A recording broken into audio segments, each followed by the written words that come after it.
తిరిగి BCN news కి స్వాగతం. వైసీపీ అధ్యక్షులు జగన్మోహన్ రెడ్డి ఆదేశాల మేరకు చంద్రబాబు వెన్నుపోటుకు 2 ఏళ్ల కార్యక్రమంలో భాగంగా పశ్చిమ గోదావరి జిల్లా నరసాపురం నియోజకవర్గంలోని భారీ బైక్ ర్యాలీ నిర్వహించారు. జిల్లా అధ్యక్షులు ముదునూరు ప్రసాదరాజు ఆధ్వర్యంలో నిర్వహించిన ఈ కార్యక్రమంలో పార్టీ నాయకులు, కార్యకర్తలు, మహిళలు పెద్ద ఎత్తున పాల్గొన్నారు. ఈ సందర్భంగా ఆయన మీడియాతో మాట్లాడుతూ 2 ఏళ్ల పాలనలో ప్రజల ఆశల్లో ప్రభుత్వం నెరవేర్చలేకపోయిందని విమర్శించారు. మహిళలు, రైతులు, విద్యార్థులు, యువత సహా అన్ని వర్గాల ప్రజలు తీవ్ర నిరాశకు గురయ్యారని పేర్కొన్నారు. ప్రజా సమస్యల పరిష్కారం కోసం తమ పోరాటం మరింత ఉధృతంగా కొనసాగుతుందని స్పష్టం చేశారు. రాష్ట్ర వ్యాప్తంగా వైఎస్ఆర్ కాంగ్రెస్ పార్టీ పిలుపు మేరకు ఈ ప్రభుత్వం ఏర్పడి 2 సంవత్సరాలు పూర్తవుతున్న సందర్భంగా రాష్ట్ర వ్యాప్తంగా ప్రజలు ఎదుర్కొన్నటువంటి సమస్యలు, ఈ ప్రభుత్వం వ్యవహరిస్తున్నటువంటి వైఖరికి నిరసనగా వైఎస్ఆర్ పార్టీ ఆధ్వర్యంలో ఒక నిరసన ర్యాలీని చేపట్టడం జరిగింది. ఎందుకంటే గత 5 ఏళ్ల వైఎస్ఆర్ ప్రభుత్వంలో జగన్మోహన్ రెడ్డి గారి నాయకత్వంలో 5 సంవత్సరాల పరిపాలన సాగింది. కానీ ఎన్నికల ముందు చంద్రబాబు నాయుడు గారు, కూటమి నాయకులు ప్రజలకి ఎన్నో హామీలు ఇచ్చి సంపద సృష్టిస్తా, ప్రజలకి మేలైనటువంటి పరిపాలన అందిస్తానని చెప్పి ఇంటింటికి తిరిగి ప్రజల్ని మభ్యపెట్టి అధికారంలోకి వచ్చేవారు. ప్రజలు నమ్మారు. ఎందుకనంటే ఇంటింటికి బాండ్లు మరి ఇచ్చి బాబు షూరిటీ అని ప్రతి ఒక్కరికి కూడా ఇవ్వటం జరిగింది. ఇంటింటికి ఏం వర్తిస్తాయో ఆ కుటుంబంలో ఉన్నటువంటి సభ్యులందరికీ అవన్నీ కూడా జగన్మోహన్ రెడ్డి గారు ఇచ్చే కార్యక్రమాల కన్నా ఎక్కువ మిన్నగా అమలు చేస్తామని చెప్పడం జరిగింది. ప్రతి మహిళకు 18,000 ఇస్తామన్నారు. ప్రతి రైతుకి 20,000 ఇస్తామన్నారు. ప్రతి విద్యార్థికి ఉద్యోగ అవకాశాలు ఇస్తాము, లేకపోతే నిరుద్యోగ భృతి ఇస్తామని చెప్పారు. విద్యార్థులందరికీ అమ్మఒడి ఇస్తామన్నారు. ఎంతమంది ఉంటే అంతమందికి. ఇలా 1 కాదు 2 కాదు, ఎన్నికల ముందు జగన్మోహన్ రెడ్డి గారు అప్పులు చేస్తాడో నేనైతే సంపద సృష్టించి ఆ సంపదని ప్రజలకు పంచి పెడతాను అని చెప్పాడు. 2 ఏళ్లు ఎదురు చూసాం. ఇచ్చిన హామీలు గుడ్డేరు కదా. జగన్మోహన్ రెడ్డి గారు ఇచ్చేటువంటి కార్యక్రమాలని తుంగలోకి తొక్కుతూ ఉన్నారు. ఒక్కొక్క హామీని ప్రజలు మోసం చేస్తూ ఉన్నారు. ప్రజలు ఎందుకంటే ఆశపడ్డారు. అనుభవమైనటువంటి నాయకుడు, కూటమిలో 4 పార్టీలు ఉన్నాయి, అందరం కలిపి మంచి పరిపాలన అందిస్తాడని ఆశించారు. ఒక పక్క ఈ రోజు రైతులు, విద్యార్థులు, మహిళలు, సామాన్య ప్రజలు అందరూ రోడ్డున పడ్డారు. జగన్మోహన్ రెడ్డి గారు చేసే కార్యక్రమాలు ఒక్కొక్కటి కుదించారు. ఇవాళ వైద్యం అందగా ఆరోగ్యశ్రీ హాస్పిటల్స్ లో ఇబ్బంది పడుతూ ఉన్నారు. ఇంటింటికి వెళ్లేటువంటి రేషన్ ఇవాళ క్యూల్లో నిలబడి రేషన్ షాపులు కాడ అందుకుంటా ఉన్నారు. మద్యం షాపులు కాడ జగన్ గారు బ్రాండ్ అని చెప్పేవారు. ఇప్పుడు ఒక్కొక్క షాపు కాడ తెలుగుదేశం నాయకులు అయిన కాడికి అమ్ముతూ ఉన్నారు. మట్టి లేదు, ఇసుక లేదు. ఇచ్చిన వాగ్దానాలన్నీ తుంగలో తొక్కున్నారు.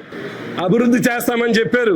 మొన్ననే చెప్పున్నా ఎన్నో పెండింగ్ ప్రాజెక్టులు ఈ జిల్లాకు ఆశించాం. ఈ నియోజకవర్గంలో గత ప్రభుత్వంలో బాగోలేదు, మేము వస్తే చాలా చేస్తామని చెప్పారు. ఒక్క అభివృద్ధి కార్యక్రమాన్ని ముందుకు తీసుకెళ్ళలేదు. బ్రిడ్జిలు లేవు కదా, హార్బర్ లేదు కదా, ఆక్వా యూనివర్సిటీ లేదు కదా. ఉన్నటువంటి 220 kV సబ్స్టేషన్ నరసాపురం తీసుకొస్తే 10 ఎకరాలు భూమి కొని ఎలక్ట్రికల్ డిపార్ట్మెంట్ హ్యాండ్ ఓవర్ చేసుకుంటే దాన్ని కూడా నిర్మించుకోలేనటువంటి స్థితిలో ఈ ప్రభుత్వం, ఇక్కడ నాయకులు ఉన్నారు. ఈ ఒక పక్క రైతులు రోడ్డు ఎక్కితే నిన్న మొన్న చూసున్నారు, ఆక్వా రైతులు రోడ్డు ఎక్కుతూ ఉన్నారు. మన ప్రాంతంలో, ఈ జిల్లాలో ప్రధానమైనటువంటి రంగం ఆక్వా రంగం. నిన్న ఒక జీవో ఇచ్చున్నారు. జగన్మోహన్ రెడ్డి గారు ₹1.5కే కరెంట్ ఇస్తే ఎన్నికల ముందు చెప్పారు జగన్మోహన్ రెడ్డి గారు ఇచ్చేది సరిపోదు, ఆక్వా జోన్ లేదు, నాన్ ఆక్వా జోన్ లేదు, అందరికీ కూడా సబ్సిడీతో కరెంట్ ఇస్తామని చెప్పారు. ఆక్వా రైతులకు అండగా ఉంటామని చెప్పారు. 2 ఏళ్ళు అయ్యింది, వీరు అండగా ఉంటాం గుడ్డారు. ఫీడ్ రేట్లు పెంచుతున్నారు.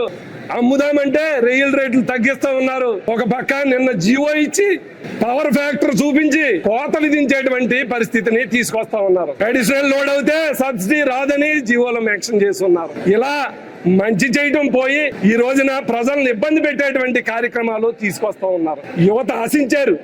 20 లక్షల ఉద్యోగాలు ఇస్తానన్నాడు. ఒకవేళ ఇవ్వలేకపోతే 3,000 నిరుద్యోగ భృతి ఇస్తా అన్నాడు. ఇవాళ చూస్తే మొన్న డిఎస్సి తీశారు. ఈ భారతదేశ చరిత్రలో ఒక అతి పెద్ద స్కామ్ ఈ డిఎస్సి ఎగ్జామ్. నిన్ననే జగన్మోహన్ రెడ్డి గారు మీడియాలో వివరించడం జరిగింది. ఇంత అవినీతి, ఇంత పెద్ద కుంభకోణం, ఇంత మోసం యువత పక్షాన, విద్యార్థుల పక్షాన చూపించడం ఎంతవరకు సమంజసం? ఇష్టమైన వారికి ఆ ఉద్యోగాలు ఇచ్చేటువంటి పరిస్థితి ఉంది. ఒక పక్కేమో వాలంటీర్ ఉద్యోగాలు ఇస్తాము 10,000 చేస్తామని చెప్పారు, జిన్నట్టుకుని రెడీగా ఉండమన్నారు. ఎక్కడా ఆ ఉద్యోగాలు లేవు. ఆడవాళ్ళు రెడీగా ఉండండి, పోచుట్లు పట్టుకుని అన్నారు. తన భర్త తనకు కావాలంటూ కోమటికుంట గ్రామంలో ఓ మహిళ దీక్ష చేపట్టింది. పశ్చిమ గోదావరి జిల్లా కాళ్ల మండలం కోమటికుంట గ్రామానికి చెందిన దంట్ల రామాంజనేయులతో సీసలి గ్రామానికి చెందిన నవ్యశ్రీకి వివాహమై 2 సంవత్సరాలైంది. ఇటీవల కుటుంబ సమస్యలో వరకట్న వేధింపులకు గురి చేస్తున్నారని నవ్యశ్రీ ఆవేదన వ్యక్తం చేసింది.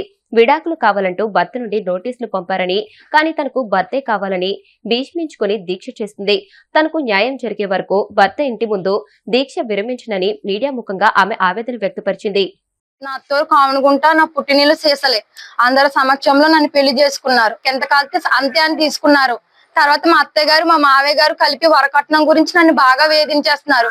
నా మొగుడు మంచోడే, మా బావగారు నన్ను సంసారం చేయనిస్తలేదు. ఇంట్లోని మా ఇద్దరి మధ్య గొడవ పెట్టేస్తున్నారు.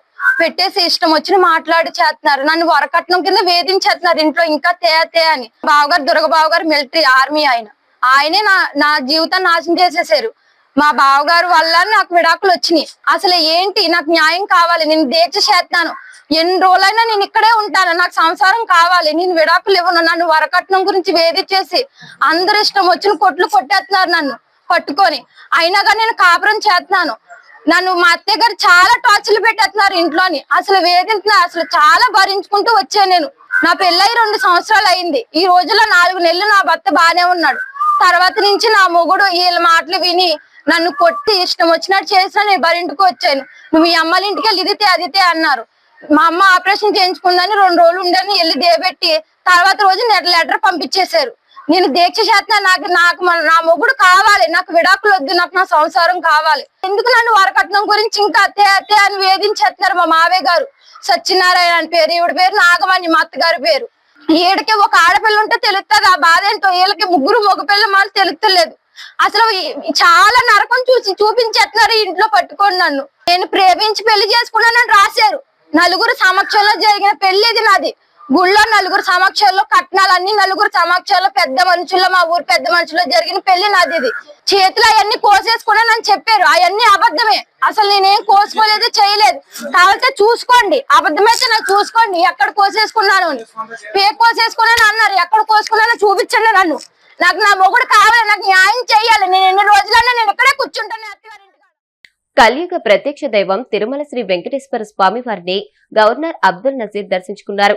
వీఐపీ విరామ దర్శన సమయంలో స్వామివారి సేవలో పాల్గొని మొక్కులు చెల్లించుకున్నారు.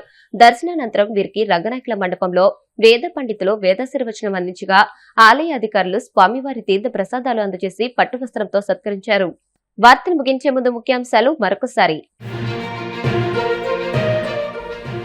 సీఎం చంద్రబాబు ప్రజల విశ్వాసాన్ని నిలబెట్టే నాయకుడన్న మంత్రి సవిత. ప్రజల నమ్మకాన్ని నిలబెట్టేలా కూటమి ప్రభుత్వం పారదర్శక పాలన అందిస్తోందని వెల్లడి. చంద్రబాబుపై విమర్శలు చేసే అర్హత జగన్ కు లేదన్న ఎమ్మెల్సీ కంచర్ల శ్రీకాంత్. డీఎస్సీ అభ్యర్థులను జగన్ మానసిక క్షోభకు గురిచేస్తున్నారని ఆరోపణ.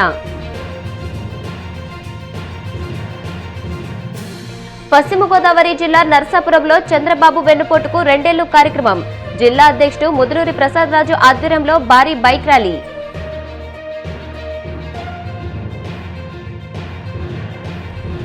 తిరుమల శ్రీవారిని దర్శించుకున్న గవర్నర్ అబ్దుల్ నజీర్. ఆలయ మర్యాదలతో స్వాగతం పలికిన అధికారులు. ఈ వార్తలు ఇంతటితో సమాప్తం. మరిన్ని వార్తల కోసం DCN digital YouTube channel, Facebook page ని ఫాలో అవ్వండి. అప్డేటెడ్ వార్తల కోసం ప్లీజ్ సబ్స్క్రైబ్.